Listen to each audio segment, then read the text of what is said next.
Hello and welcome back to the podcast. It is so nice to be standing here talking with you again. Unfortunately, this week Kurt could not join me. Something came up, family emergency, so here we are doing a solo episode once again.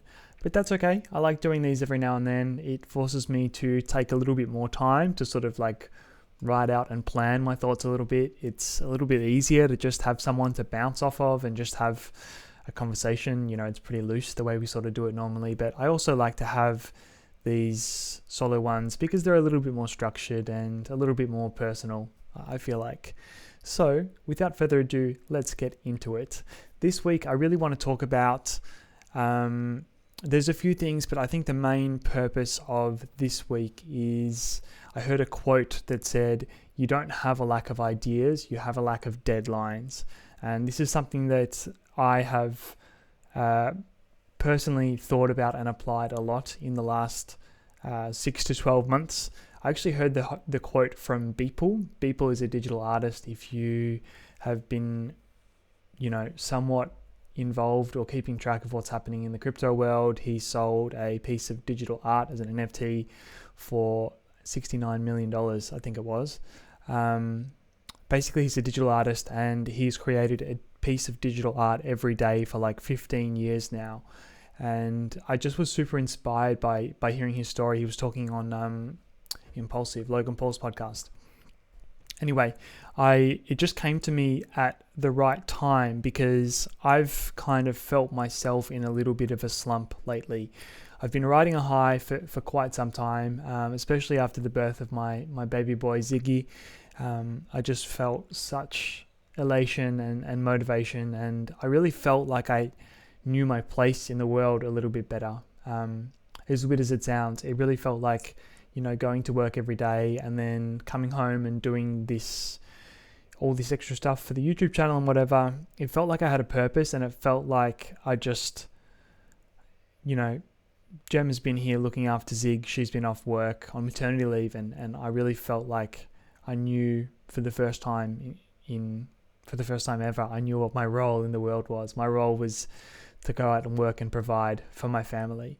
And I just felt like I had a new, I suppose motivation is the word.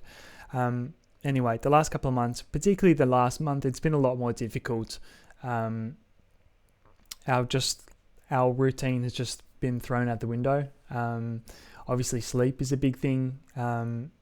With a newborn, every time you find a groove, they find a way to throw a spanner in the works and make it difficult for you.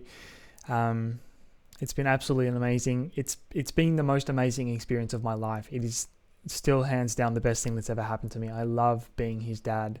I love every moment. I race home at the end of a long day. I race home to get back in time to give him a bath, to do bath time, because he goes to bed pretty early. So that's sort of like most nights, that's our daddy Zig time. Anyway, I digress, as I tend to do. What I'm trying to say is the last month has been a lot more of a challenge on us. There's been all sorts of things pop up in life as they tend to do. And I felt myself in this little bit of a slump again. So I've been thinking back to, when am I at my best? What did I do last time to drag myself out, to motivate myself, to keep pushing the needle forward and working towards, my goals and my dreams and what I want my future to be. And I think the last really big moment like that I had was when I discovered the book Atomic Habits by James Clear. Can't remember the date exactly. It might have been like 8 months ago or something like that, 6 to 8 months ago. I think I discovered it through Ali Abdaal. Anyway, I got the book. I got the audio book actually from Audible, and for the price of one Audible credit and like 5.5 hours of my life to listen to it, it just made such a drastic impact on the trajectory of my life at the time. I started a journaling habit. I booked in with an exercise physiologist and started to work, and think more consciously about my health and my fitness. I improved my sleep routine. Ever since then, I've been waking up early. I'm up. The goal is 5:30. Now having a newborn, it's sometimes stretches out as my sleep is really broken during the night, but I'm up generally before 6 every day of the week, almost without fail since I read the book. So it's been a really big positive impact on my life, and I decided this week to revisit it, which is what I've done. And that's what I want to talk about here now, because I think that's something that we all face at different points in our time. I think most people go through this 2 or 3 times a year in terms of like creative people. And I've started Atomic Habits again. I heard this interview with people which got me really inspired, and I also put a post in the Facebook group, facebook.com/bigfanslegends if you're not a part of it already. I had a couple of responses, and in particular, I want to give a shout out to Stephen Cook. Stephen said he would be willing to join me in a commitment contract of some kind, not knowing exactly what he was getting into, but he mentioned that he's struggled, to find his groove a little bit lately as well. And so that's what I've been thinking of. I'll get to that. I just want to tell a little bit of a story first about, it's an article. It's a story that was in the book Atomic Habits, and an article written by the author, James Clear. And the article is called Why Trying to Be Perfect Won't Help You Achieve Your Goals. This episode, I think I'm going to call this episode The Danger of Aiming for Perfection, which is one of the subheadings in this article. But I'm just going to read a little bit of this to you now, because it's just strangely poignant. It just fits so perfectly. It's a story about photography, and I think as photographers, this is something that we can all sort of relate to and learn from a little bit. So let me just read a little bit of this article. I'll leave a link to this in the description if you're interested.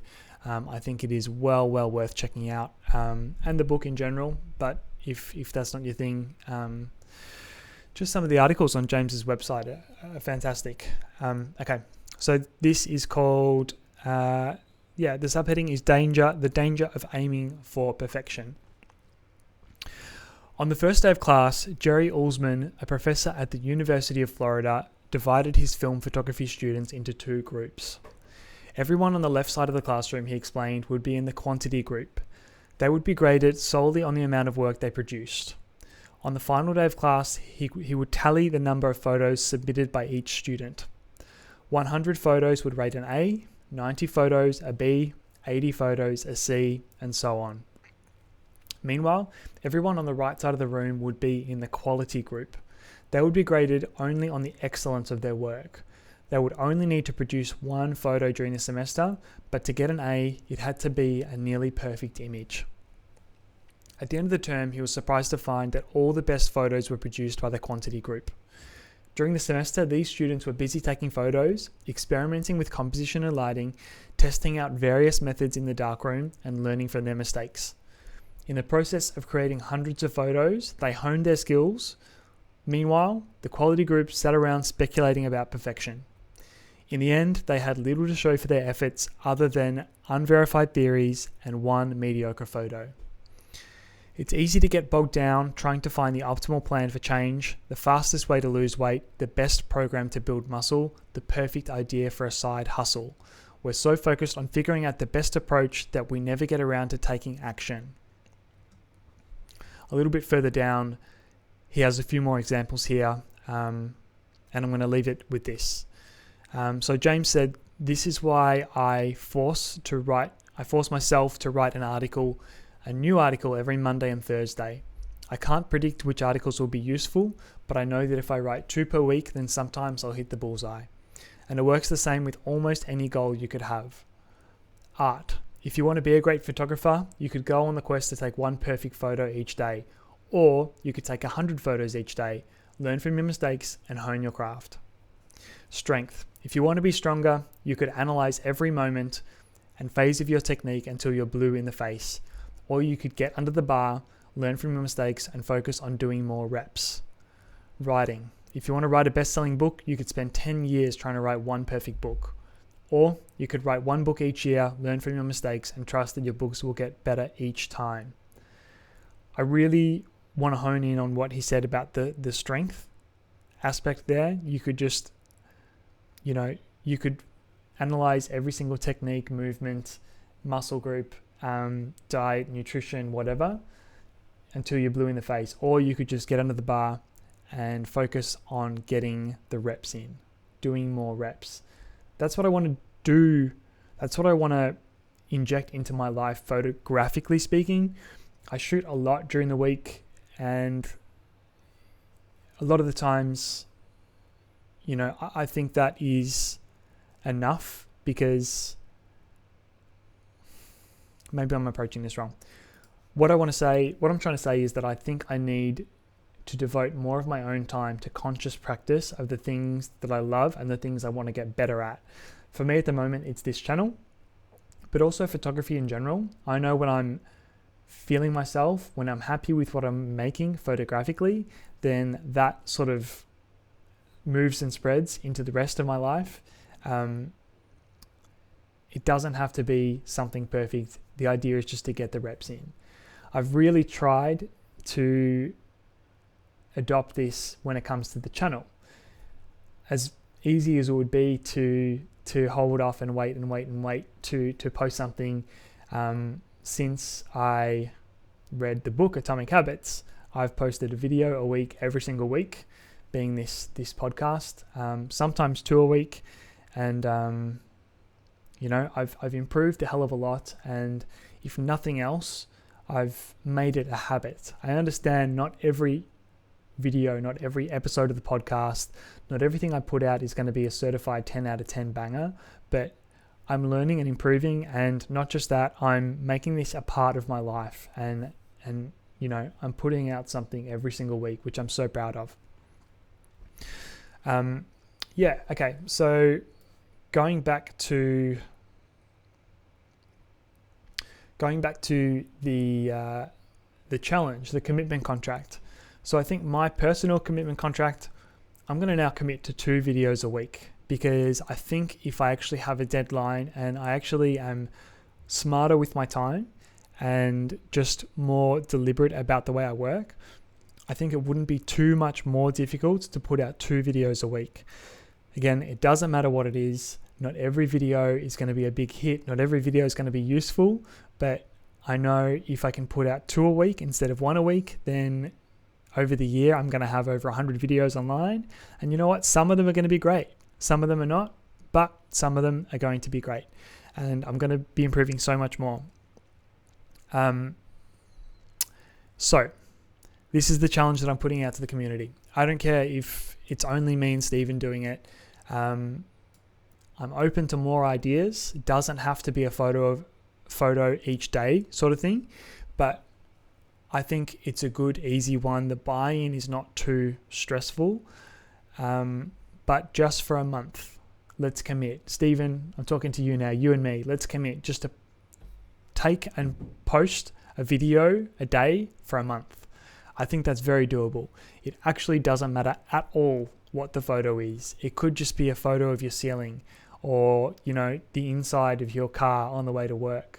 Or, maybe it's midnight and you take a selfie on your iPhone because you've run out of time. It doesn't matter. The practice and, the benefit of doing this is in the consistency and sticking to a deadline and forcing yourself to actually do something instead of doing nothing, because that is where you and I both are going to find this motivation, this creativity.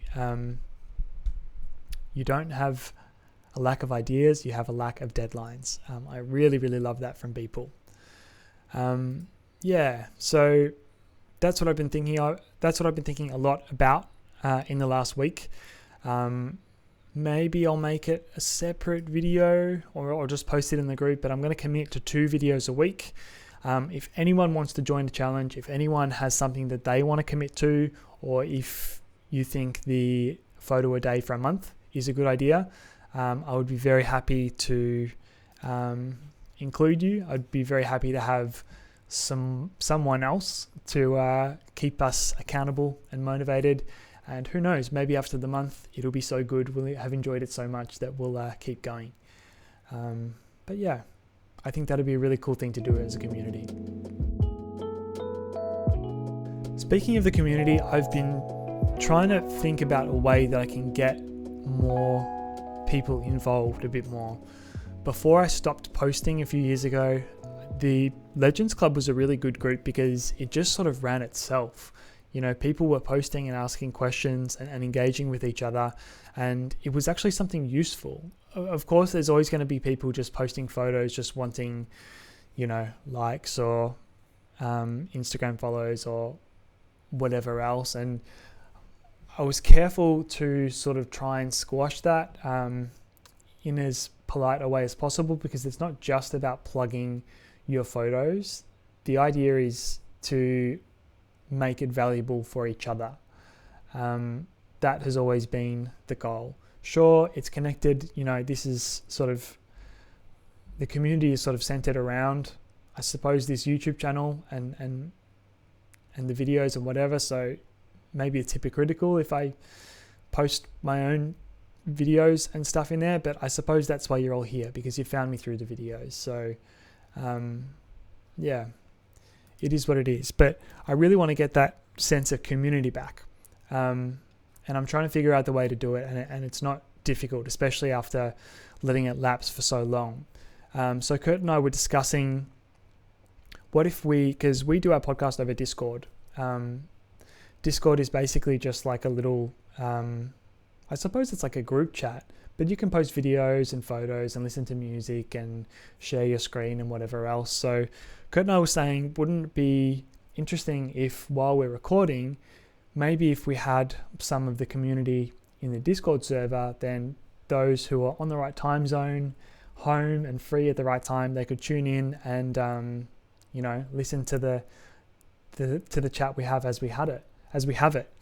It obviously won't be as slick as what it looks like when you see it put out on YouTube, because obviously we're both recording, 4K to our Sony mirrorless cameras, and then we record the audio separately, sync it all up, edit it, package it, a little bit of work goes in. So you'd just be hearing it through the webcam, through the computer, but that could be a cool way to get people involved, to, just to be part of the conversation. It's always more interesting, I feel like, to hear it live. When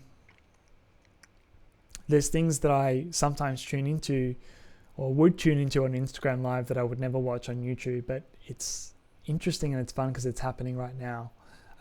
So that's something that we could definitely do. I would love to hear if you are listening or watching this now. I would love to hear if you're on Discord currently, and if you think there's value in a Discord server, or is it just going to be another thing to update, another thing to check, and perhaps not worth the time that goes into it. Please let us know, even if it's just you personally. If it's 1, 2, 5, 10 people that are interested, we're happy to have you on the server that we use and to tune in to listen to the pod each week if you're interested. Could be a cool way to ask live questions as well. On that topic, I have had a couple of questions come through from Andy Brom and Stephen as well, because I put that out on the Facebook group as well. I would really love to get a few more of those, because every now and then I think that is just a really good way. Well, it's an easy way to spark a discussion that is going to be interesting to the viewers and listeners, first of all. But secondly, it offers a different perspective to what Kurt and I have, and I just think it's a good way to get everyone involved again, which is what I'm really aiming to do going forward. So yeah, if you have a question, a statement, a topic that you would love us to address on the podcast, we'll shout out your Instagram handle. I just need you to leave a comment in the comments below on the Facebook group, or you can DM it to me. Just leave a comment in your Instagram handle, and if it's a good question, we'll feature it on the podcast. Last thing I want to talk about for this solo session, something else I've been thinking about a lot, and something that has been, I've been improving on purely just by getting the reps in. On my own time, on my weekends, I've been shooting a lot more freelance work, which has been really good. And it's been helping me get those reps in. And anyway, I'll stop beating around the bush. What I'm trying to say is I've always kind of struggled moving from Canon to Sony with the Sony color science. The way that the photos look off the sensor, straight off the camera of the Sony camera. I've never been the biggest fan of the way they look. And I think it's because I've shot both Canon and Nikon before. I should preface this by saying I can't compare it to the newest Canon and Nikon cameras because I've not shot the newest mirrorless range.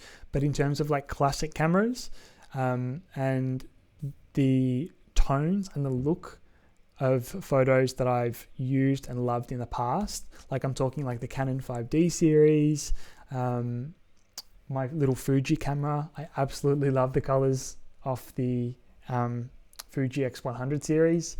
And I also have a good friend who shoots Nikon. I used to shoot Nikon years and years ago, but I've more recently had a look at, had him shoot a wedding with me, and I really enjoyed editing the files from the Nikon. All of which have their own sort of different characteristics, which I like for different reasons. For example, like the Canon is obviously famous for its beautiful reds and skin tones. I think Canon, the 5D series of cameras was always the camera of choice for portrait photographers historically. Nikon, on the other hand, has like a much brighter, airier look, in my opinion. It holds the highlights really well, and perhaps you don't get those same like deep tones in like the low mids or the shadows, but for a certain application, for weddings and that sort of thing, I think the sort of like bright and airy look works really well. The Fuji, I think, just has just an interesting character to it that I just can't get from my Sony camera, or, you can get, but it takes a lot more work. Sony has its own advantages, in my opinion, and that's dynamic range. I think Sony has crazy good dynamic range, and it just holds more information than anything that I've ever shot before. Again, take this with a grain of salt as someone who's come from the DSLR world in the last year or so. There's probably things that I can do with the Sony that I couldn't have done with any of my other cameras, but I've always, to be honest, struggled to make them look the way that I want, the way that I used to make my photos look with the other systems.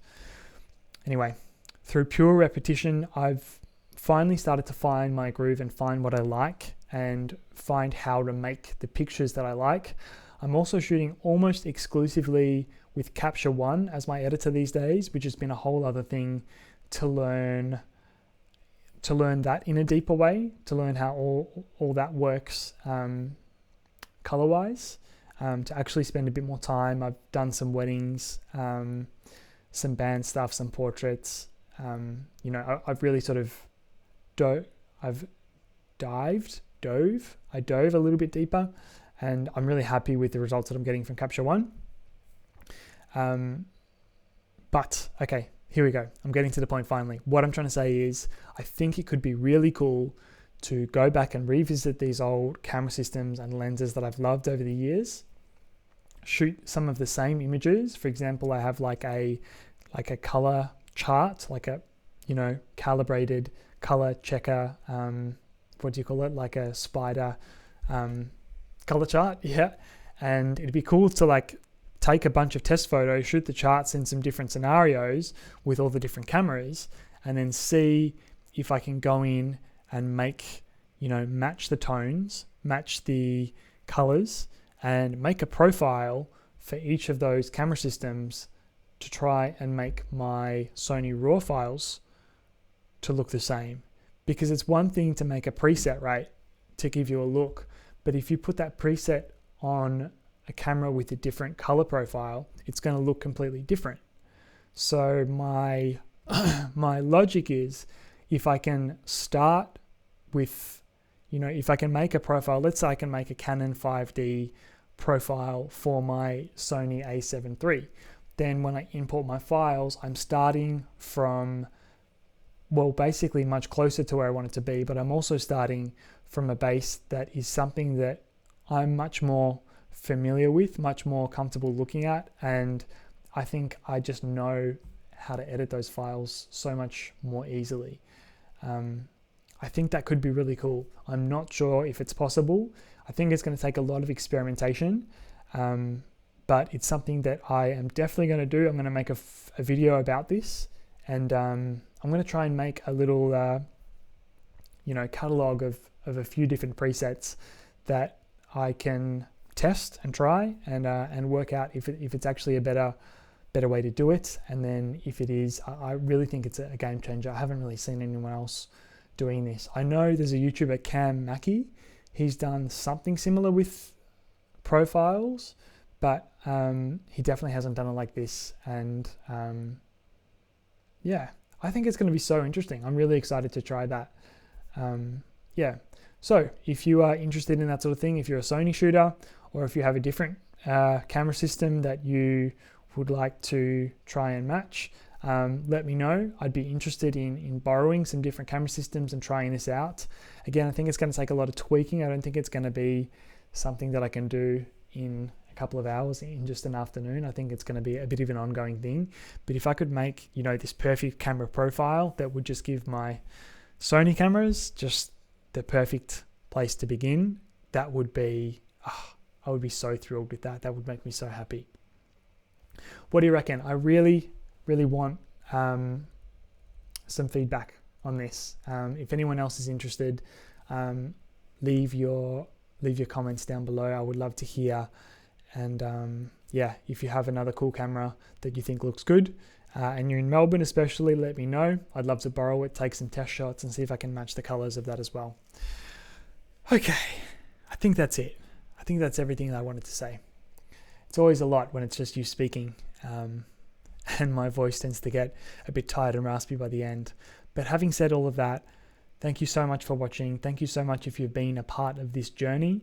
If you would like to be a part of, if you'd like to contribute to the commitment contract, Stephen and I are going to make, like I said, at this stage, it's going to be like a photo a day for a month. I think that's the first thing that comes to mind for me, but I'm open to any ideas. If you would like to participate, I would love to have you on board. Please let me know with a direct message or a comment down below.